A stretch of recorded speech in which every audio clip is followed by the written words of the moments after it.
नमस्कार मित्रांनो, target MPSC या यूट्यूब चॅनलवर आपलं स्वागत आहे. मित्रांनो, या व्हिडिओमध्ये आपण राज्यसेवा मुख्य परीक्षा पेपर 2 जो राज्यव्यवस्था आणि कायदे, ठीक आहे, राज्यव्यवस्था, प्रशासन आणि कायदे अशा प्रकारचा राज्यसेवा मुख्य परीक्षेचा दुसरा पेपर जो आहे त्याचं विश्लेषण आपण पाहत आहोत. ठीक आहे, हा 2017चा पेपर आहे, मुख्य परीक्षेचा 2017चा पेपर आहे. याच्या अगोदर आपण 2018चा जो पूर्ण पेपर आहे त्याचं देखील 150 प्रश्नांचं व्यवस्थित विश्लेषण केलेलं आहे. आणि मागच्या 2 व्हिडिओमध्ये या सिरीजमधल्या ह्या 2017चे देखील 2 व्हिडिओमध्ये 102 प्रश्न त्या ठिकाणी झालेले आहेत. या व्हिडिओमध्ये एकूण 48 प्रश्न आपण घेतलेले आहेत, त्याचं विश्लेषण व्यवस्थित आपण करणार आहोत. बघा, पेपरचं विश्लेषण करत असताना आपण तो प्रश्न, त्याचं उत्तर, ठीक आहे, ज्या ठिकाणी आवश्यक असेल त्या ठिकाणी विश्लेषण आणि ट्रिक्सच्या माध्यमातून तो प्रश्न किंवा ती संकल्पना कशी लक्षात ठेवायची हे आपण या व्हिडिओमध्ये पाहत आहोत. ठीक आहे, तर सुरू करू. बघा, केंद्र आणि राज्यांत कॅगचा लेखापरीक्षा अहवाल डॅश यांच्याकडे सोपविला जातो. 1 गृहमंत्रालय, 2 वित्त मंत्रालय, 3 लोकलेखा समिती, 4 अंदाज समिती. हा प्रश्न आयोगाने कॅन्सल केलेला आहे. का कॅन्सल केलेला आहे तर बघा, कॅगचा जो अहवाल आहे, कॅग तो अहवाल कोणाकडे सादर करतो तर केंद्र सरकारचा अहवाल राष्ट्रपतीकडे आणि राज्य सरकारचा अहवाल राज्यपालांकडे तो सोपविला जातो कॅगतर्फे. त्याच्यामुळे हा प्रश्न कॅन्सल झालेला आहे. बघा, याच व्हिडिओमध्ये किंवा याच 1 ते 50 प्रश्नांमध्ये जर 103 ते 50 प्रश्नांमध्ये 150 प्रश्नांमध्ये जर पाहिलं तर कॅग या संकल्पनेवर 3 ते 4 प्रश्न आलेले आहेत. ठीक आहे, कॅग म्हणजे काय तर central controller and auditor general. ठीक आहे, कंट्रोलर अँड ऑडिटर जनरल असं कॅगचं फुल फॉर्म आहे. तर बघा, याचे जर कॅगचं जर आपण पाहिलं तर कॅगचे एकूण 4 कलम आहेत, ते आपल्याला व्यवस्थित लक्षात राहिले पाहिजेत. पहिल्या कलमामध्ये म्हणजे 148 या कलमांमध्ये 148 हे कलम कॅगच्या संदर्भातला आहे, म्हणजे कॅगच्या पदाची निर्मिती या संदर्भातलं आहे किंवा कॅगची स्थापना म्हणा, या 148 कलमामध्ये दिलेली आहे.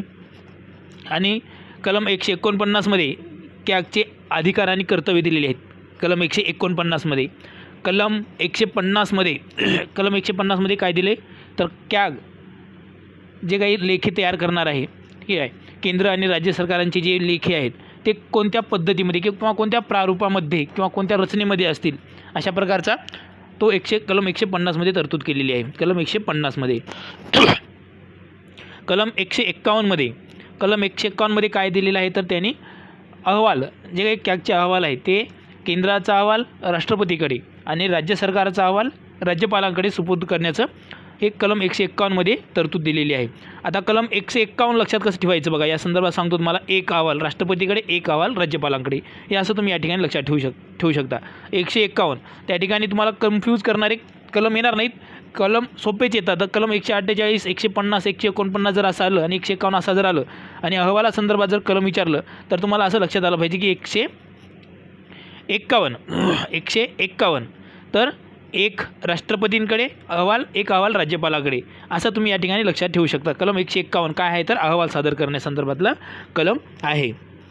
आणि मग कॅगचा जो कार्यकाल असतो तो किती असतो, 6 वर्ष किंवा वयाची 65 वर्ष यापैकी जो आधी येईल तो. ठीक आहे, वयाची 65 वर्षे किंवा 6 वर्षे हा त्याचा कार्यकाल असतो. संसदेनं तो अधिकार दिलेला आहे की संसदेने 1971मध्ये कॅगच्या संदर्भातले कॅगचे अधिकार आणि कार्य या संदर्भातला काय केलेला आहे, कायदा तयार केलेला आहे. 1971च्या कायद्यान्वये कॅग आपले कार्य पार पाडतो किंवा अधिकार कर्तव्य पार पाडतो. 1971चा कायदा आहे तो. आणि मग या कायद्यामध्ये 1976मध्ये काय झाली, दुरुस्ती करण्यात आली आणि कॅगकडले काही कायदे किंवा काही अधिकार थोडे कमी करण्यात आले. म्हणजे कॅगवरला जे काही बोजा होता, कामाचा जो बोजा होता तो थोडा कमी करण्यात आलेला आहे. कलम 1976मध्ये 1971च्या कायद्यामध्ये दुरुस्ती करण्यात येऊन. आपल्याला माहिती आहे की कॅगलाच काय म्हणतात, लोकलेखा समितीचा मार्गदर्शक म्हणतात, तत्त्वज्ञ म्हणतात किंवा मित्र देखील म्हणतात, लोकलेखा समितीचा. ठीक आहे, आणि मग कॅग केंद्र सरकारला देखील आणि राज्य सरकारचे देखील लेखापरीक्षण करते. केंद्र सरकारचे पण लेखापरीक्षण करते आणि राज्य सरकारचे देखील लेखापरीक्षण करते. राज्यस्तरावर लेखापरीक्षण करण्यासाठी कॅगच आहे. ठीक आहे, आणि 1976 पासून कॅग जे आहे ते राज्य सरकारचे जे काही नोंदी आहेत, लेखा परीक्षणासंदर्भातल्या काही नोंदी आहेत, त्या नोंदी देखील ठेवते. मात्र केंद्र सरकारच्या अशा प्रकारच्या नोंदी कॅग ठेवत नाही. ठीक आहे, हे आपल्याला इतकं लक्षात ठेवायचं आहे. आणि सगळ्यात महत्त्वाची गोष्ट जर कोणती असेल तर कॅगवर काही मर्यादा देखील आहेत. त्या मर्यादा कोणत्या आहेत बघा. जे काही गुप्त माहिती आहे, गुप्त माहिती विभाग जो आहे, गुप्त माहिती विभागासंदर्भातली जी काही माहिती आहे किंवा ज्या त्यांचं काही लेखापरीक्षण आहे, तिथलं लेखापरीक्षण करण्याच्या संदर्भातील कॅगला अधिकार त्या ठिकाणी मर्यादित आहेत. म्हणजे त्यांनी जी काही माहिती दिली आहे त्यावर त्यांना अवलंबून राहावं लागते. ठीक आहे, याबाबत गुप्त माहिती विभागाबाबत कॅगला त्या ठिकाणी मर्यादित अधिकार दिलेले आहेत.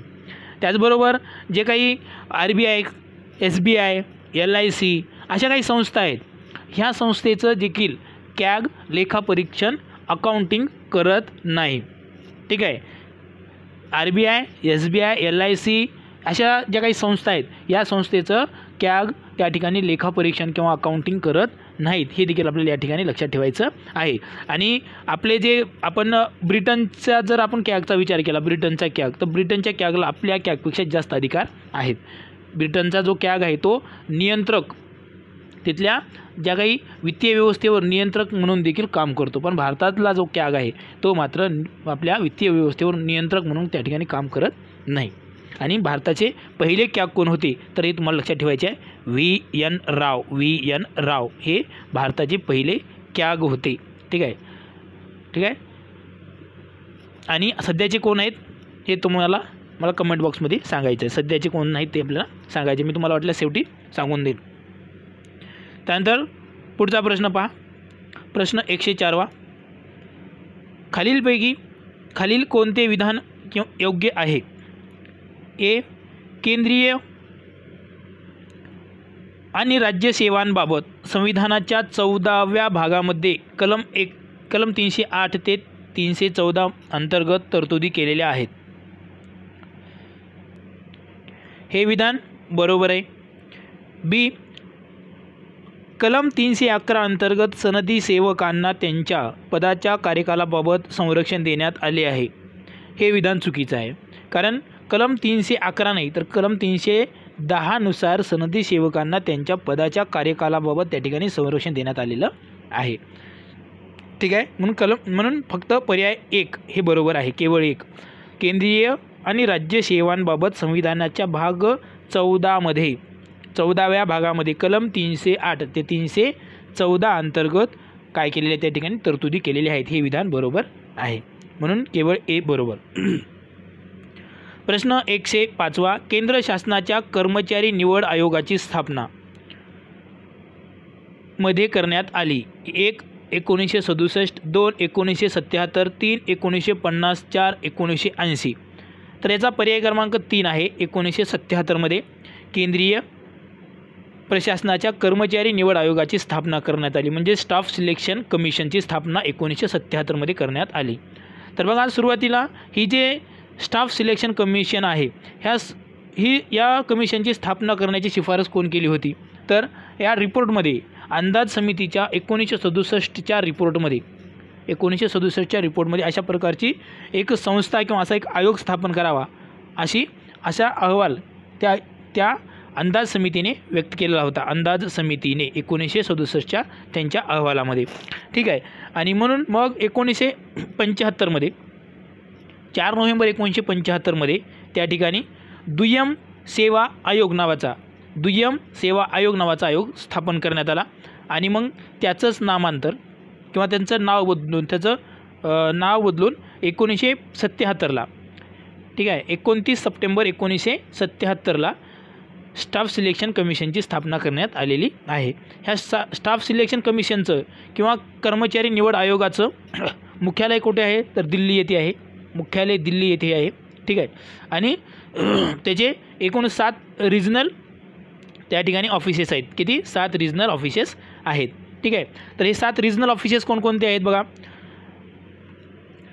4 त्या ठिकाणचे मेट्रो सिटीज दिल्ली, कलकत्ता, चेन्नई आणि मुंबई. ठीक आहे. 5वा अलाहाबाद, 6वा बेंगलोर आणि 7वा आहे गुवाहाटी. या ठिकाणी काय आहे त्याचे रिजनल ऑफिसेस आहेत. हे तुम्हाला लक्षात ठेवायचे. 4 मेट्रो सिटी एक अलाहाबाद, ठीक आहे, अलाहाबाद, त्यानंतर बेंगलोर आणि गुवाहाटी, ही असे 7 त्या ठिकाणी रिजनल ऑफिसेस आहेत. बस इतकं तुम्ही SSC यांच्या संदर्भात लक्षात ठेवलं तरी पुरेसं आहे. त्यानंतर पुढचा प्रश्न 106वा, भारतीय प्रशासकीय सेवकांकरिता आवश्यक मध्य करिअर प्रशिक्षण कार्यक्रम मध्ये सुरू करण्यात आला. 1 1995, 2 2001, 3 2007, 4 1985. तर याचं उत्तर आहे 3 2007 मध्ये सुरू करण्यात आला. भारतीय प्रशासकीय सेवकांकरिता आवश्यक मध्य करिअर प्रशिक्षण कार्यक्रम 2007 मध्ये सुरू करण्यात आला. ठीक आहे. त्यानंतर पुढचा प्रश्न 107वा, केंद्रीय बँकांद्वारे वित्तपुरवठा करण्याचे धोरण राबविणे हे सामान्य आर्थिक धोरण साध्य करण्याचे साधन आहे, यास म्हणतात. 1 चलनविषयक धोरण, 2 करविषयक धोरण, C चलन व करविषयक धोरण आणि D सामाजिक धोरण. तर याचा पर्याय क्रमांक 4 फक्त A म्हणजे चलनविषयक धोरण हे त्याचं उत्तर आहे. केंद्रीय बँकांद्वारे वित्त पुरवठा करण्याचे धोरण राबविणे सामान्य आर्थिक धोरण साध्य करण्याचे साधन आहे, याला काय म्हणतात? चलनविषयक धोरण किंवा मॉनिटरी पॉलिसी असं म्हणतात. त्यानंतर पुढचा प्रश्न 108वा, खालीलपैकी कोणते विधान योग्य आहेत? A सनदी सेवकांच्या विरुद्ध चौकशी प्रक्रिया संविधानाच्या कलम 311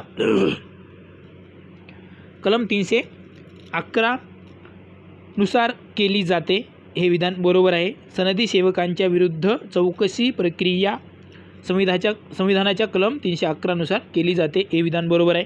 कलम 311 अंतर्गत सनदी सेवकांना मिळालेले संरक्षण खूपच अधिक आहे, हे विधान चुकीचं आहे. त्या ठिकाणी काही मर्यादा आहेत, म्हणून फक्त केवळ A म्हणजेच विधान A फक्त बरोबर आहे. सनदी सेवकांच्या विरुद्ध चौकशी प्रक्रिया संविधानाच्या कलम 311 मध्ये सांगितलेली आहे. ठीक आहे. त्यानंतर पुढचा प्रश्न 109वा, 109वा प्रश्न, 1971च्या कायद्यात नमूद केल्याप्रमाणे भारताच्या नियंत्रक व महालेखापरीक्षकाची लेखेविषयक कामे कोणती? बघा, 1971चा तो कायदा आहे, संसदेने पारित केलेला तो कायदा. त्या कायद्याअंतर्गतच त्यागला भारताच्या नियंत्रक व महालेखापरीक्षकाला कामं करावं लागतात. तर ती कामं कोणकोणती आहेत ती आपल्याला पाहायची आहेत. A केंद्र व राज्यांचे लेखे ठेवण्याची पद्धत निश्चित करणे, बरोबर आहे. ठीक आहे. B केंद्र आणि प्रत्येक राज्याचे वार्षिक प्राप्ती व वाटपाचे हिशेब तयार करणे, हे देखील विधान बरोबर आहे. B देखील बरोबर. C त्यांनी ठेवलेल्या लेख्यासंबंधीचा वार्षिक अहवाल शासनाला सादर करणे, हे देखील विधान बरोबर आहे. अहवाल सादर करण्याचं कलम किती आहे? कलम 150 नुसार ते अहवाल त्या ठिकाणी सादर करू शकतात. ठीक आहे. कलम 151 मध्ये कलम 151 नुसार अहवाल सादर करतात, आपण आताच पाहिलं, राष्ट्रपतीला आणि राज्यपालांना. आणि लेख्यांचे प्रारूप हे कशामध्ये आहे? कलम 150 मध्ये दिलेलं आहे त्यांनी. कलम 150 मध्ये त्याचं प्रारूप किंवा ते लेखे कशा पद्धतीचे असतील हे कलम 150 मध्ये सांगितलेलं आहे. मग आणि D केंद्र व राज्यांचे अंकेक्षण सादर करणे, केंद्र व राज्यांचे अंकेक्षण म्हणजे ऑडिट सादर करणे, हे विधान चुकीचं आहे. म्हणून फक्त A B C बरोबर, A B C हे विधान बरोबर आहेत. पर्याय क्रमांक 4 हे त्याचं उत्तर आहे. ठीक आहे. त्यानंतर पुढचा प्रश्न 110वा, भारताच्या संचित निधीत पुढील खर्चाचा समावेश होत नाही. A लोकसभेचा अध्यक्ष व उपाध्यक्ष यांचे वेतन व भत्ते, बरोबर आहे, भारताच्या संचित निधीतूनच दिले जातात ते. 2 उच्च न्यायालयांच्या न्यायाधीशांचे वेतन व भत्ते, हे विधान चुकीचं आहे.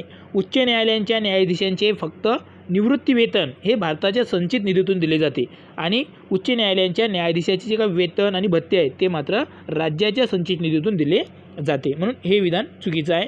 3 संघ लोकसेवा आयोगाचे अध्यक्ष यांचे वेतन व भत्ते हे देखील भारताच्या संचित निधीतून दिले जातात. राज्यसभेचा सभापती व उपसभापती यांचे वेतन व भत्ते हे देखील भारताच्या संचित निधीतून दिले जातात. म्हणून पर्याय क्रमांक 2 हे विधान चुकीचं आहे. उच्च न्यायालयाच्या न्यायाधीशांचे वेतन व भत्ते भारताच्या संचित निधीतून दिले जात नाही, तर ते राज्यांच्या संचित निधीतून दिले जातात. त्यानंतर पुढचा प्रश्न 111. खालीलपैकी कोण सनदी सेवेस प्रबळ व चिरस्थायी आधार देण्यासाठी घटनात्मक तरतूद करण्यास आग्रही होते? A. Lord Macaulay, B. Doctor B.R. Ambedkar, C. Sardar Patel, D. Lord Cornwallis. याचा पर्याय क्रमांक 3 हे उत्तर आहे 4 हे उत्तर आहे सी. फक्त सी म्हणजेच सरदार पटेल. सरदार पटेल हे सनदी सेवेस प्रबळ चिरस्थायी आणि आधार देण्यासाठी घटनात्मक तरतुदी करण्यासाठी ते काय होते? आग्रही होते. ठीक आहे. म्हणून त्यांना अखिल भारतीय प्रशासकीय सेवेचे जनक देखील म्हणतात. अखिल भारतीय प्रशासकीय सेवेचे जनक देखील त्यांना म्हणतात. ठीक आहे. आणि ICSचे त्यांना जनक म्हणत नाहीत. ठीक आहे. ICSचे जनक कुणाला म्हणतात भारतामध्ये हे तुम्हाला कमेंट बॉक्समध्ये मला सांगायचं आहे. सरदार वल्लभभाई पटेल यांना काय म्हणतात? तर अखिल भारतीय प्रशासकीय सेवेचे जनक असे म्हणतात. ठीक आहे. त्यानंतर 112वा प्रश्न. TSR सुब्रमण्यम यास दंतहीन कागदी वाघ संबोधतात. 1. मुख्य लेखा नियंत्रक, 2. वित्त सचिव, 3. महालेखापाल, 4. नियंत्रक व महालेखा परीक्षक. याचा पर्याय क्रमांक 4 हे उत्तर आहे. नियंत्रक व महालेखा परीक्षक यांना TSR सुब्रमण्यम काय म्हणतात? तर दंतहीन कागदी वाघ असे म्हणतात. ठीक आहे. सुब्रमण्यम यांच्याबरोबरच इतरही काही राज्यशास्त्रज्ञांनी किंवा शास्त्रज्ञांनी टीका केलेली आहे कॅगवर. आपल्या ॲपलबॉय यांनी काय म्हटलेलं आहे बघा. कॅगला त्यांनी काय म्हटले तर लेखा परीक्षणातून त्यांना काय करावं? मुक्त करण्यात यावं अशी देखील या ॲपलबॉय यांनी त्यांच्यावर टीका केलेली होती किंवा शिफारस केलेली होती. त्यानंतर पुढचा प्रश्न 113वा. लेखा परीक्षा, लेखांकन आणि उत्तरदायित्व या संबंधाने खालीलपैकी कोणाला थिंक टँक समजले जाते? 1. लेखा परीक्षा सल्लागार मंडळ, 2. भारताचा नियंत्रक व महालेखा परीक्षक, 3. भारतीय लेखा परीक्षा व लेखा विभाग, 4. भारतीय सार्वजनिक लेखा परीक्षक संस्था. तर याचा पर्याय क्रमांक 4 हे उत्तर आहे. भारतीय सार्वजनिक लेखा परीक्षक संस्था. भारतीय सार्वजनिक लेखा परीक्षा याला काय म्हणलं जाते तर थिंक टँक म्हणलं जाते. कशा संदर्भात? ते लेखा परीक्षा आणि लेखांकन या संदर्भातल्या या संस्थेला काय म्हणलं जाते तर भारतीय सार्वजनिक संस्थेला थिंक टँक असं म्हटलं जाते. या संस्थेची स्थापना 1999 मध्ये झालेली आहे. ठीक आहे. 1999 मध्ये या संस्थेची स्थापना झाली आणि ती एक NGO आहे. ठीक आहे. नॉन प्रॉफिट इन्स्टिट्यूट आहे ती एक. त्यानंतर पुढचा प्रश्न 114वा. भारतीय लोकप्रशासन संस्था जी 1954 मध्ये निर्माण करण्यात आली ती यांच्या शिफारसीची निष्पत्ती आहे? A. Paul H Appleby, B. Ford Foundation consultant, C. Ford Foundation coordinations, D. Ford Foundation company. तर याचा पर्याय क्रमांक 3 हे उत्तर आहे. ए आणि बी बरोबर. पॉल ॲपलबी आणि फोर्ड फाउंडेशन कन्सल्टन्ट्स यांनी कशा शिफारस केली होती तर भारतीय लोकप्रशासन संस्थेची शिफारस केलेली होती आणि मग त्या संस्थेची स्थापना 1954 मध्ये झालेली आहे.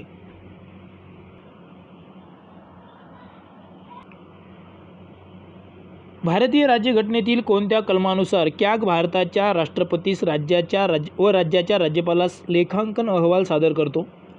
ए. कलम 151, बी. कलम 148, सी. कलम 150, डी. कलम 149. ठीक आहे. तर याचं उत्तर तुम्हाला येणारच आहे. कलम 151 आपण आत्ता ट्रिकच्या माध्यमातून पाहिलं. पर्याय क्रमांक 4 याचं उत्तर आहे. एक राष्ट्रपतीला अहवाल देतो आणि एक दुसरा अहवाल राज्यपालाला देतो म्हणजे कलम 151 हे त्याचं उत्तर आहे. ठीक आहे. कलम 148 मध्ये कॅगची कॅग या पदाची निर्मितीची तरतूद आहे. कलम 149मध्ये त्यांचे अधिकार व कर्तव्ये सांगितलेली आहेत.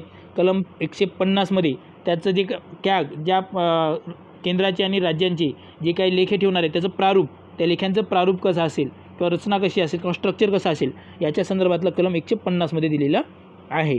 आणि कलम 151मध्ये त्यांच्या अहवालासंदर्भातली तरतूद आहे. म्हणजे कॅग कोणाला अहवाल, केंद्राचा अहवाल राष्ट्रपतीला आणि राज्य सरकारांचे अहवाल राज्यपालांना सादर करतो, अशा अहवाल सादर करील अशा प्रकारची तरतूद कलम 151मध्ये केलेली आहे. हे 4 कलम अतिशय महत्त्वाचे आहेत कॅग संदर्भातले. आपल्याला कलम 148 इतकंच माहिती आहे, पण हे बाकीचे कलम देखील तुम्ही व्यवस्थित लक्षात ठेवा. त्यानंतर प्रश्न 120वा, खालीलपैकी चुकीचे विधान किंवा विधाने ओळखा. ए, कलम 112नुसार राष्ट्रपती वार्षिक वित्तीय विवरणपत्रक संसदेच्या दोन्ही सभागृहांसमोर मांडण्याची व्यवस्था करील. विधान बरोबर आहे कलम 112नुसार. बी, कलम 265नुसार कायद्याने प्राधिकृत केल्याखेरीज कोणत्याही कराची आकारणी किंवा वसुली करता येणार नाही. हे देखील विधान बरोबर आहे. म्हणजे चुकीचं विचारले तर यापैकी एकही नाही, म्हणजे पर्याय क्रमांक 4 हे त्याचं उत्तर आहे. दोन्ही विधानं बरोबर आहेत. चुकीचं एकही नाही, पर्याय क्रमांक 4 हे याचं उत्तर आहे. त्यानंतर प्रश्न 121वा, भारत सरकारचा सचिव दर्जाचे अधिकारी हे राष्ट्रीय मानवी हक्क आयोगाचे असतात. 1 अध्यक्ष, 2 महासचिव, 3 वित्त अधिकारी, 4 वरीलपैकी एकही नाही किंवा काहीही नाही. तर याचा पर्याय क्रमांक 2 हे उत्तर आहे. भारत सरकारचा सचिव दर्जाचा अधिकारी हे राष्ट्रीय मानवी हक्क आयोगाचे काय असतात? महासचिव असतात. पर्याय क्रमांक 2 हे त्याचं उत्तर आहे. प्रश्न 122वा, भारताच्या संविधानाच्या कोणत्या अनुच्छेदाअंतर्गत व्यवसायाकरिता स्त्रियांच्या व्यापारावर कायद्याने बंदी घातली आहे? 1 कलम अनुच्छेद 24, 2 अनुच्छेद 25, 3 अनुच्छेद 23 वरीलपैकी नाही. तर याचा पर्याय क्रमांक 3 आहे. अनुच्छेद 23नुसार वेश्या व्यवसायाकरिता स्त्रियांच्या व्यापारावर कायद्याने काय घातलेली आहे? बंदी घातलेली आहे. अनुच्छेद 24नुसार. आणि अनुच्छेद 23नुसार अनुच्छेद 24 काय सांगतो? तर अनुच्छेद 24 काय सांगतो? तर 14 वर्षाच्या आतील बालकांना धोक्याच्या कामावर ठेवू नये अशा प्रकारची तरतूद कलम 24मध्ये किंवा अनुच्छेद 24मध्ये सांगितलेली आहे. ठीक आहे. आणि अनुच्छेद 25मध्ये काय सांगितले आहे? तर धार्मिक स्वातंत्र्याबाबतचे अनुच्छेद 25 बाबतची तरतूद आहे. एखाद्या धर्माचं अनुसरण करण्याबाबतचा या ठिकाणी अनुच्छेद 25मध्ये त्याची तरतूद केलेली आहे, कलम 25मध्ये. मागच्या व्हिडिओमध्ये तुम्हाला 25, 26, 27, 28 याची ट्रिक्सच्या माध्यमातून ती कसं लक्षात ठेवायचं हे सांगितलेलं आहे. प्रश्न 123वा, खालीलपैकी कोणता अधिकारी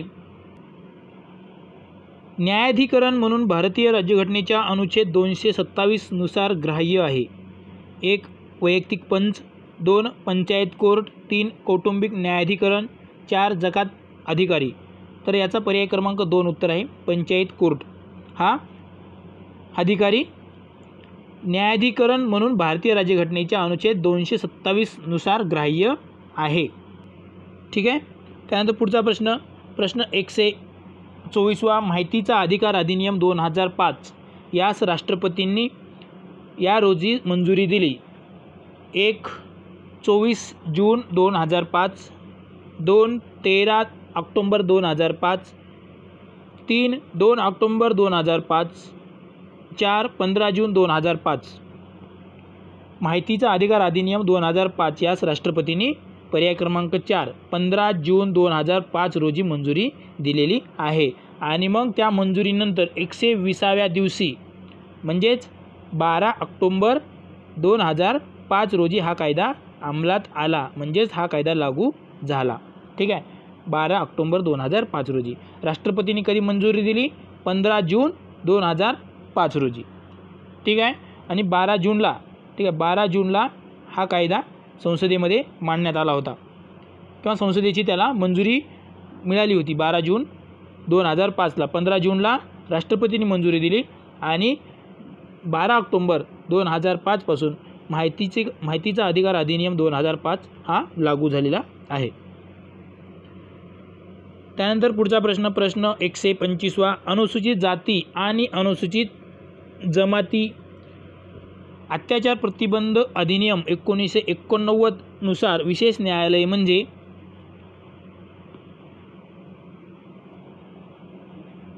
उच्च न्यायालय, 2 सत्र न्यायालय, 3 मानवाधिकार आयोग, 4 दिवाणी न्यायालय.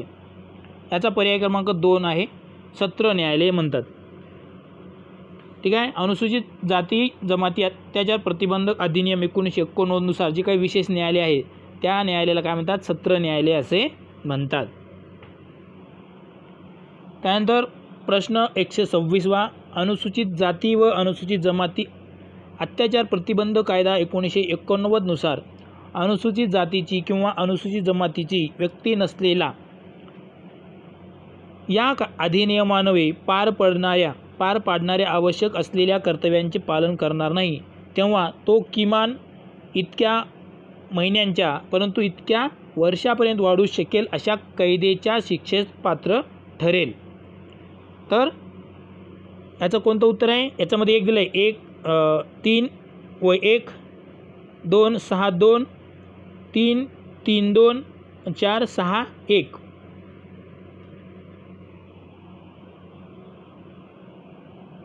तर 6 महिन्यांपेक्षा कमी नाही आणि 1 वर्षांपेक्षा जास्त त्यांना कैद होणार नाही इतक्या शिक्षेची काय करण्यात आली आहे? त्या ठिकाणी तरतूद करण्यात आलेली आहे. म्हणजे एखादा अधिकारी जर तो SC किंवा ST जमातीचा नसेल आणि त्यांनी जर विलफुल म्हणजे जाणीवपूर्वक जर या कायद्याकडे दुर्लक्ष केलं किंवा आता कायदे कर्तव्य बजावण्यात कसूर केली तर त्याला किमान 6 महिन्याची आणि कमाल 1 वर्षाची शिक्षा त्या ठिकाणी होते. ठीक आहे. एखाद्या कर्मचाऱ्याने अधिकाऱ्यांनी जर लोकसेवकांनी जर तर त्याला किमान 6 महिन्याची आणि कमाल अॅट्रॉसिटी ॲक्ट 1989 अंतर्गत कमाल 1 वर्षाची त्या ठिकाणी शिक्षा होते. त्यानंतर प्रश्न 127वा. अनुसूचित जाती व अनुसूचित जमाती अत्याचार प्रतिबंध नियम 1995 मधील कलम 2 ग अन्वये संघराज्य क्षेत्राच्या संबंधात राज्य शासन म्हणजे राष्ट्रपतींनी संविधानाच्या डॅश अन्वये संघराज्य क्षेत्रासाठी प्रशासक म्हणून नियुक्त केलेला प्रशासक 1. अनुच्छेद 239, 2. अनुच्छेद 364, 3. अनुच्छेद 339, 4. अनुच्छेद 269. तर याचा पर्याय क्रमांक 1 हे उत्तर आहे. अनुच्छेद 239. अनुच्छेद 239 मध्ये काय सांगितलेलं आहे तर संघराज्याचे किंवा संघराज्य क्षेत्रांचे प्रशासन संघराज्य क्षेत्राचे प्रशासन असं सांगितलेलं आहे. ठीक आहे. त्यानंतर प्रश्न 128वा. प्रशासनिक न्यायाधिकरण कायद्याची संविधानिक कायदेशीरता खालीलपैकी कोणत्या खटल्यात ज्यात काही महत्त्वाच्या कायद्याचा मुद्दा प्रस्थापित झाला तसेच ज्यात सर्वोच्च न्यायालयात आव्हान दिले? 1. म्युनिसिपल कॉर्पोरेशन ऑफ दिल्ली विरुद्ध Birla cotton mills, 2. SP Sampatkumar विरुद्ध युनियन ऑफ इंडिया, 3. करतार संघ विरुद्ध पंजाब राज्य, 4. एक क्रेपक विरुद्ध युनियन ऑफ इंडिया. तर याचा पर्याय क्रमांक 2 आहे. SP संपतकुमार विरुद्ध युनियन ऑफ इंडिया या खटल्यामध्ये सर्वोच्च न्यायालयाने काय म्हटलं की प्रशासनिक न्यायाधिकरणाची जी काही संविधानिक कायदेशीरता आहे ती वरचढ असेल अशी व्याख्या या खटल्यांमध्ये SP संपतकुमार विरुद्ध युनियन ऑफ इंडिया या खटल्यामध्ये सर्वोच्च न्यायालयाने केलेली आहे. ठीक आहे. त्यानंतर प्रश्न 129वा. नागरी संरक्षण अधिनियम 1955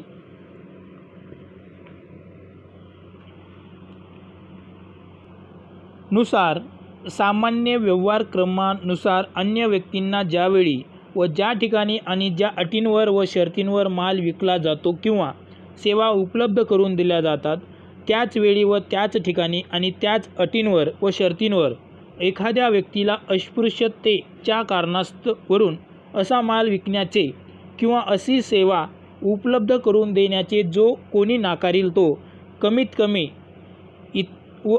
कमी डॅश व जास्तीत जास्त डॅश इतक्या मुदतीच्या कारावासास व कमीत कमी डॅश व जास्तीत जास्त डॅश अशा द्रव्यदंडासही पात्र होईल।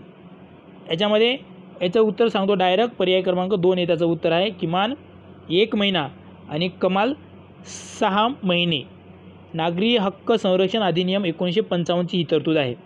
आणि किमान 100 आणि कमाल 500 रुपये दंड होईल किंवा त्यांना नुकसान भरपाई तेवढी किंवा त्यांना दंड होईल, ठीक आहे, अशी तरतूद करण्यात आलेली आहे। किमान 1 महिना आणि कमाल 6 महिने, 100 रुपये किंवा जास्तीत जास्त 500 रुपये अशा प्रकारचे दंड त्यांना ठोठावू शकतो, ठीक आहे। एखाद्या अस्पृश्य व्यक्तीला तो अस्पृश्य आहे म्हणून, ठीक आहे, SC STच्या लोकांना जर त्या ठिकाणी ते अस्पृश्य आहेत म्हणून अशा प्रकारचा जर एखादा विक्रेता माल विकत नसेल तर त्यावेळी त्यांना हा इतकी शिक्षा होते। किती? 1 महिना किमान आणि 6 महिने कमाल, 100 रुपये किमान आणि 500 रुपये कमाल त्या ठिकाणी द्रव्यदंडाची देखील शिक्षा होते। त्यानंतर पुढचा प्रश्न 130वा। नोडल अधिकाऱ्याचे नामनिर्देशन हे डॅश अंतर्गत होते। 1. महाराष्ट्र मोटार वाहन नियम, 2. नागरी हक्क संरक्षण अधिनियम, 3. अनुसूचित जाती अनुसूचित जमाती अत्याचार प्रतिबंध नियम, 4. भ्रष्टाचार प्रतिबंध अधिनियम। तर याचा पर्याय क्रमांक 3 हे उत्तर आहे। अनुसूचित जाती अनुसूचित जमाती अत्याचार प्रतिबंध नियमांतर्गत नोडल अधिकाऱ्याचे त्या ठिकाणी काय होते, त्याची नियुक्ती नामनिर्देशन किंवा नियुक्ती होते, ठीक आहे, नोडल अधिकाऱ्याची। त्यानंतर प्रश्न 131वा। मानवी अधिकारांचा वैश्विक जाहीरनामा हा यावर्षी पारित करण्यात आला। प्रश्न एकदम सोपा आहे। पर्याय क्रमांक 2 1948 रोजी, 48 या वर्षी, 10 डिसेंबर 1948 या रोजी, 1948 या रोजी, 10 डिसेंबर 1948 या रोजी, ठीक आहे। आणि हा जाहीरनामा कुठे घोषित करण्यात आला? महत्त्वाचं आहे, पॅरिस या शहरामध्ये हा मानवी हक्काचा जाहीरनामा, वैश्विक जाहीरनामा घोषित करण्यात आला। आणि त्या ठिकाणी एकूण 58 सदस्य उपस्थित होते, 58 सदस्य उपस्थित होते। त्यापैकी 48 सदस्यांनी या जाहीरनाम्याच्या बाजूने कौल दिला किंवा मतं दिली, ठीक आहे। आणि या जाहीरनाम्याच्या किंवा वैश्विक जाहीरनाम्याच्या विरुद्ध किती सदस्यांनी मतं दिली? तर 0 लोकांनी मतं दिली। बाकीचे जे काही 8 होते, ठीक आहे, ते 8 त्या ठिकाणी ॲब्सेंट होते, उपस्थित नव्हते सदस्य, 8 सदस्य। आणि जे काही 2 होते त्यांनी कुठलंच मत त्या ठिकाणी प्रदर्शित केलेलं नव्हतं। आपल्या लक्षात ठेवायचे 48 वर्सेस 0, 48 वर्सेस 0 या मतांनी त्या ठिकाणी वैश्विक जाहीरनामा पास झालेला होता, ठीक आहे। आणि या जाहीरनाम्यामध्ये एकूण किती कलम आहेत? तर एकूण 30 कलम आहेत। किती? 30 कलम दिलेली आहेत, ठीक आहे। त्यानंतर पुढचा प्रश्न पाहू। प्रश्न 132वा। पर्यावरण संरक्षण अधिनियमाच्या तरतुदींचा भंग केल्यास पुढील शिक्षा आहे। 1 वर्षापर्यंत कैद, 2 वर्षापर्यंत कैद, 3 5 वर्षापर्यंत कैद आणि 4 10 वर्षापर्यंत कैद। त्याचा पर्याय क्रमांक 3 हे उत्तर आहे। 5 वर्षापर्यंत त्या ठिकाणी कैद होते, ठीक आहे। किती? पर्यावरण संरक्षण अधिनियमाच्या तरतुदीचा भंग केल्यास 5 वर्षापर्यंत त्या ठिकाणी कैद होते। मग हा पर्यावरण संरक्षण अधिनियम कधी पास झाला? या अधिनियमाची अंमलबजावणी 19 नोव्हेंबर, ठीक आहे, 19 नोव्हेंबर 1986 रोजी झालेली आहे। 1986 रोजी झालेली आहे। 19 नोव्हेंबर 1986 रोजी पर्यावरण संरक्षण अधिनियम हा कायदा लागू झालेला आहे, ठीक आहे। या कायद्यामध्ये एकूण 4 प्रकरणं आहेत, ठीक आहे। आणि एकूण 26 कलम आहेत। 4 प्रकरणं आणि 26 कलम या कायद्यामध्ये आहेत।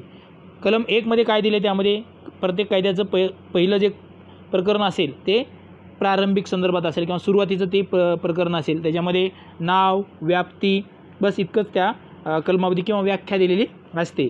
त्यानंतर या कायद्याचं पर्यावरण संरक्षण अधिनियम कायद्यामधील दुसरं प्रकरण जे आहे ते कशा संदर्भातलं आहे तर केंद्र सरकारचे अधिकार त्या ठिकाणी सांगितलेले प्रकरण 2 मध्ये, आणि प्रकरण 3 मध्ये काय सांगितले तर शिक्षा. ठीक आहे, या कायद्याचं उल्लंघन केल्यानंतर काय शिक्षा किंवा काय दंड ठोठावण्यात येईल त्या संदर्भातलं प्रकरण 3 मध्ये तरतूद केलेली आहे. आणि प्रकरण 4 मध्ये शेवटी नेमणुका हे प्रकरण 4 आहे. ठीक आहे, आणि हा जो कायदा आहे हा कायदा भारतीय राज्यघटनेच्या कलम 253 अंतर्गत स्थापन किंवा तयार करण्यात आलेला कायदा आहे. कलम 253 अंतर्गत कलम 253 काय सांगते तर जे काही आंतरराष्ट्रीय करार असतील त्या कराराची अंमलबजावणी करण्यासंदर्भातले अधिकार त्यांनी संसदेला दिलेले आहेत. या कलम 253 मध्ये काय सांगितलेले आहे की आंतरराष्ट्रीय जे काही करार होतील त्या कराराची अंमलबजावणी करण्याचा अधिकार त्या ठिकाणी संसदेला किंवा सरकारला दिलेला आहे. ठीक आहे, आणि ह्या 253 कलमाअंतर्गतच हा पर्यावरण संरक्षण अधिनियम हा कायदा करण्यात आलेला आहे. त्यानंतर पुढचा प्रश्न 133वा. प्रत्यायुक्त विधानाच्या स्थापनेसाठी प्रत्येकी एक अध्यक्ष आणि गरजेनुसार उपाध्यक्षांची नेमणूक केली जाते. प्रत्येक प्रत्यायुक्त विधानाच्या अध्यक्षाची पात्रता खालील निष्कर्षावर आधारित आहे. तर याचं उत्तर 2 आहे. ठीक आहे, त्यांची जी काही पात्रता आहे ती सांगितलेली आहे त्यांनी. तर ते अध्यक्ष होण्यासाठी त्या व्यक्तीला किमान 2 वर्ष भारत सरकारच्या कार्यालयात काय असावं लागते सचिवपद त्यांनी कार्य केलेलं असावं लागते, किंवा राज्य किंवा केंद्र शासनाच्या सेवेत वरिष्ठ वेतन श्रेणीत ज्यांची वेतन श्रेणी सचिवापेक्षा कमी पदाच्या वेतन श्रेणीपेक्षा कमी नाही अशी व्यक्ती त्या ठिकाणी असणं गरजेचं आहे. हे प्रत्यायुक्त विधिविधान म्हणजे काय तर प्रशासकीय प्राधिकरणे. ठीक आहे, यांनी थोडा अवघड शब्द टाकला, ते दुसरं काहीच नाही, प्रशासनिक प्राधिकरणे. हे प्रशासनिक प्राधिकरणे जे आहेत ते घटनेच्या जे काही घटना आहे त्या घटनेची जी एक शाखा आहे असं म्हटलं तरी चालते. कायद्याद्वारे त्यांची देखील स्थापना होते. प्रत्यायुक्त म्हटलं त्यांनी. तर प्रशासनिक जे काही प्राधिकरण आहेत या प्राधिकरणाच्या स्थापनेसाठी त्यामध्ये एक अध्यक्ष आणि गरजेनुसार उपाध्यक्षांची नेमणूक केली जाते. आणि त्यांचा जो अध्यक्ष होण्यासाठीची पात्रता यांनी सांगितलेली आहे. काय अध्यक्ष होण्यासाठीची पात्रता प्रशासकीय प्रशासनिक प्राधिकरणाचा अध्यक्ष होण्यासाठीची काय पात्रता आहे तर त्याला किमान 2 वर्ष भारत सरकारचा सचिवपद त्यांनी सचिवपदावर कार्य केलेलं पाहिजे, किमान 2 वर्ष. आणि राज्य शासनाच्या किंवा केंद्र शासनाच्या सेवेमध्ये वरिष्ठ वेतन श्रेणीमध्ये, ठीक आहे, ज्याची वेतन श्रेणी सचिवापेक्षा कमी दर्जाची वेतन श्रेणी असणार नाही त्या वेतन श्रेणीवर त्यांनी कार्य केलेली असलं पाहिजे किंवा त्याची नेमणूक झालेली असली पाहिजे. अशा व्यक्तीलाच त्या ठिकाणी अध्यक्ष किंवा उपाध्यक्ष अध्यक्ष त्या ठिकाणी होता येते. ठीक आहे, त्यानंतर पुढचा प्रश्न 134वा. माहितीचा अधिकार अधिनियम 2005 कलम 2E5 नुसार सक्षम अधिकारी याचा अर्थ संविधानाच्या अनुच्छेद मध्ये अन्वये नियुक्त करण्यात आलेला प्रशासक असा आहे. त्याचा पर्याय क्रमांक 2 हे उत्तर आहे 239 नुसार. ठीक आहे, आताच पाहिलं आपण कलम 239 काय आहे तर संविधानामध्ये केंद्र किंवा राज्य जो काही संघ प्रशासनाचे प्रशासकीय अधिकारी असतात. ठीक आहे, हे कलम 239 मध्ये तशी भारतीय राज्यघटनेच्या कलम 239 मध्ये तरतूद केलेली आहे. आणि मग RTI ॲक्ट 2005च्या कलम 2E5 नुसार सक्षम अधिकारी म्हणजे ते कोण असतील केंद्रचे कलम 39 नुसार जे काही अधिकारी त्यांना जो दर्जा आहे तोच दर्जा त्यांना देण्यात आलेला आहे सक्षम अधिकाऱ्यांना. ठीक आहे, कलम 239 नुसार जे अधिकारी जे किंवा प्रशासक जे असतात तोच दर्जा या सक्षम अधिकाऱ्यांना देखील आहे. त्यानंतर प्रश्न 135वा. नागरी हक्क संरक्षण अधिनियम 1955 कायद्यासंदर्भात पुढील विधानांचा विचार करा. हा कायदा जम्मू काश्मीर खेरीज संपूर्ण भारतभर लागू आहे. हे विधान चुकीचं आहे. B. स्थान या शब्दाच्या व्याख्येमध्ये तंबूचा समावेश होतो. हे विधान बरोबर आहे. म्हणजे A चूक B बरोबर. तर या ठिकाणी पहा, हा कायदा जम्मू काश्मीर खेरीज संपूर्ण भारतास लागू आहे असं म्हटलं आहे. तर जम्मू काश्मीरला देखील नागरी हक्क संरक्षण अधिनियम कायदा लागू आहे. फक्त 2च कायदे नागरी हक्क संरक्षण आणि मानवी हक्क संरक्षण अधिनियम जो आहे हे दोन कायदे जम्मू काश्मीरला देखील लागू आहेत, हे मला या ठिकाणी लक्षात ठेवायचं आहे. बाकी दुसरे जे कायदे आहेत ते कायदे जम्मू काश्मीर खेरीज, शक्यतो जे कायदे आहेत ते जम्मू काश्मीर खेरीज संपूर्ण भारतभर लागू आहेत. फक्त नागरी हक्क संरक्षण अधिनियम आणि मानवी हक्क संरक्षण अधिनियम जे आहे ते जम्मू काश्मीरला देखील लागू आहे. त्यानंतर प्रश्न 136वा, खालीलपैकी कोणता अधिनियम 19 नोव्हेंबर 1986 या तारखेपासून लागू झाला? आपण आत्ताच पाहिलं पर्यावरण संरक्षण अधिनियम हा 19 नोव्हेंबर 1986 या तारखेपासून लागू झालेला आहे. 19 नोव्हेंबर बघा, 19 नोव्हेंबर 1984ला 19 नोव्हेंबर 1984ला कुणाची हत्या झाली होती? या दिवशी जन्मदिवस आहे. कुणाचा जन्मदिवस आहे? तर इंदिरा गांधीचा जन्मदिवस आहे. 19 नोव्हेंबर 1917 असा त्यांचा जन्मदिवस आहे. आणि ठीक आहे, आणि 30 ऑक्टोंबर 1984ला त्यांची हत्या झालेली आहे. ठीक आहे, म्हणजे कोणाच्या जन्मदिवशी? तर हा देखील प्रश्न आलेला आहे. 19 नोव्हेंबर ही तारीख कुणाची आहे? तर इंदिरा गांधी यांची जन्म तारीख आहे. आणि त्या दिवसापासूनच 1986 पासून या पर्यावरण संरक्षण अधिनियम या कायद्याची अंमलबजावणी होत आहे किंवा झालेली आहे 19 नोव्हेंबर 1986 पासून. त्यानंतर 137वा प्रश्न, भ्रष्टाचार प्रतिबंध अधिनियमातील कोणत्या तरतुदीमध्ये लोकसेवकाने अपराध केल्याच्या आरोपाची न्यायालयाने दखल घेण्याकरिता आधी सक्षम अधिकाऱ्यांची पूर्वसूचना घेण्याबाबत उल्लेख केला आहे? तर याचा पर्याय क्रमांक 2 हे उत्तर आहे. कलम 18मध्ये अशा प्रकारची तरतूद करण्यात आलेली आहे. कलम 19मध्ये अशा प्रकारची तरतूद करण्यात आलेली आहे. कलम 19मध्ये 137(3) उत्तर आहे त्याचं. ठीक आहे. भ्रष्टाचार प्रतिबंध अधिनियम हा कधीचा आहे? तर 1988चा हा कायदा आहे. 1988चा हा कायदा आहे. आणि त्यानुसार लोकसेवकाने अपराध केल्याच्या आरोपाची न्यायालयाने दखल घेण्याकरिता सक्षम अधिकाऱ्याची पूर्व मान्यता घेणे कोणत्या कलमात उल्लेख आहे? तर कलम 19मध्ये अशा प्रकारचा उल्लेख करण्यात आलेला आहे. ठीक आहे. त्यानंतर प्रश्न 138वा, कौटुंबिक हिंसाचार प्रतिबंध अधिनियम 2005 मधील कलम 18 याबाबत सांगते. कौटुंबिक हिंसाचार अधिनियम 2005.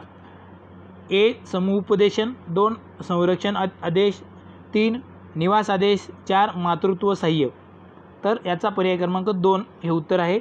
संरक्षण आदेश कलम 18मध्ये काय सांगितलेलं आहे? संरक्षण आदेश सांगितलेला आहे कौटुंबिक हिंसाचार प्रतिबंध अधिनियम 2005 मध्ये.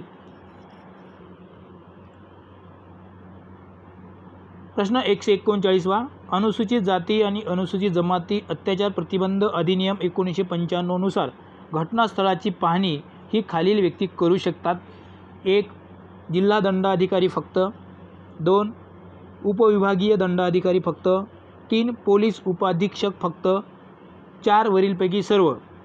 तर याचा पर्याय क्रमांक 4 हे उत्तर आहे. वरीलपैकी सर्व या घटनास्थळाची पाहणी करू शकतात. वरीलपैकी सर्व. त्यानंतर प्रश्न 140वा, ग्राहक संरक्षण कायदा 1986 नुसार राज्य आयोगाने पारित केलेल्या आदेशाविरुद्ध राष्ट्रीय आयोगाकडे कोणत्या कालावधीत मध्ये अपील दाखल करता येते? तर 1 30 दिवसांमध्ये, 2 60 दिवस, 3 90 दिवस आणि 4 1 वर्ष. तर याचा पर्याय क्रमांक 1 हे उत्तर आहे. 30 दिवसांमध्ये राष्ट्रीय आयोगाकडे राज्य आयोगाविरुद्ध अपील दाखल करता येते. 30 दिवसामध्ये. ग्राहक संरक्षण अधिनियम 1986 नुसार ग्राहक संरक्षण अधिनियम 24 डिसेंबर 1986ला तो लागू झालेला आहे. 24 डिसेंबर 1986. त्यानंतर कौटुंबिक हिंसाचार प्रतिबंध नियम 2006 कलम 2 क नुसार सल्लागार म्हणजे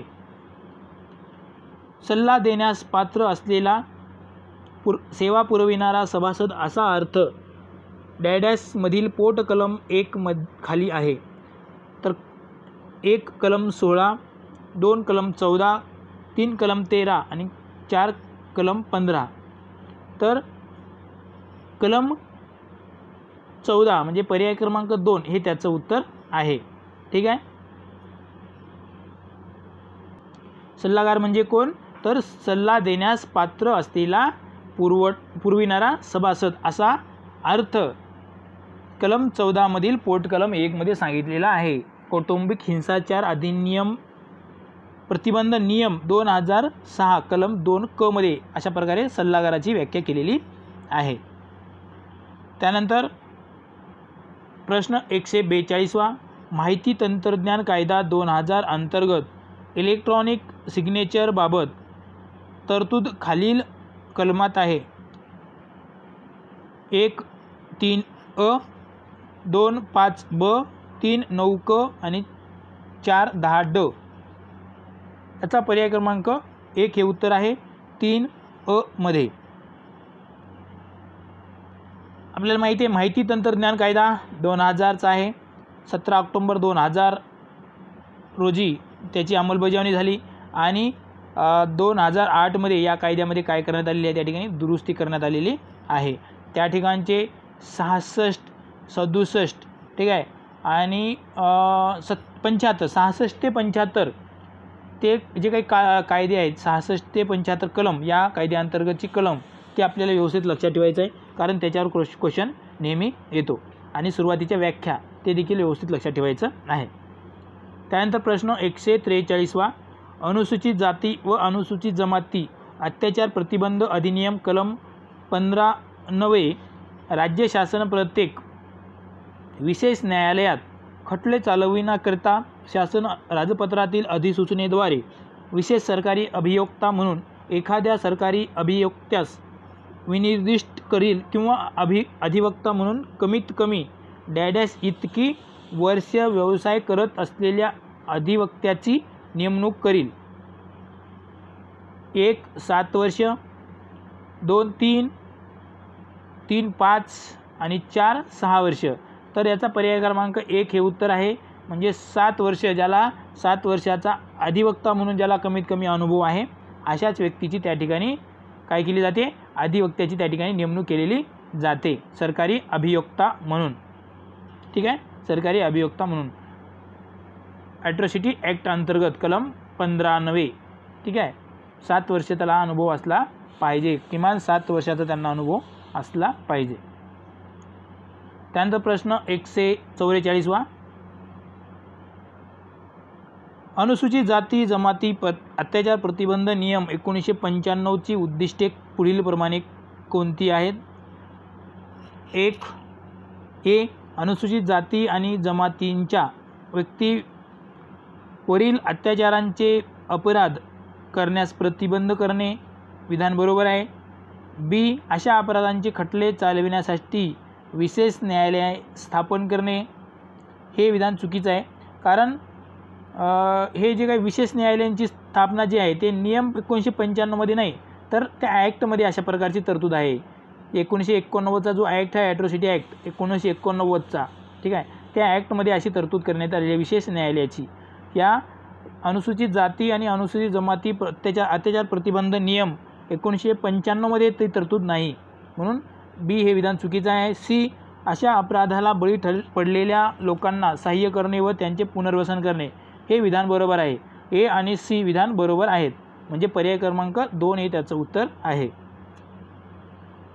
त्यानंतर पुढचा प्रश्न 145 अप्रकाशित शासकीय माहितीबाबत पुरावा देणे बाबत तरतूद पुरावा कायद्याच्या पुढील कलमात दिलेली आहे.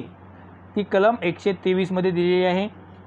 पर्याय उत्तर क्रमांक 2 हे पर्याय क्रमांक 2 हे त्याचं उत्तर आहे.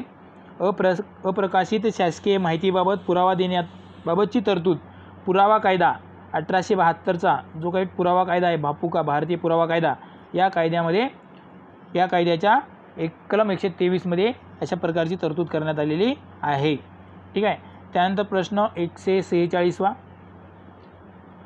ग्राहक संरक्षण कायद्यातील खालीलपैकी कोणत्या कलमाने व्यक्ती यांची संज्ञा दिली आहे, व्यक्ती यांची संज्ञा दिलेली आहे.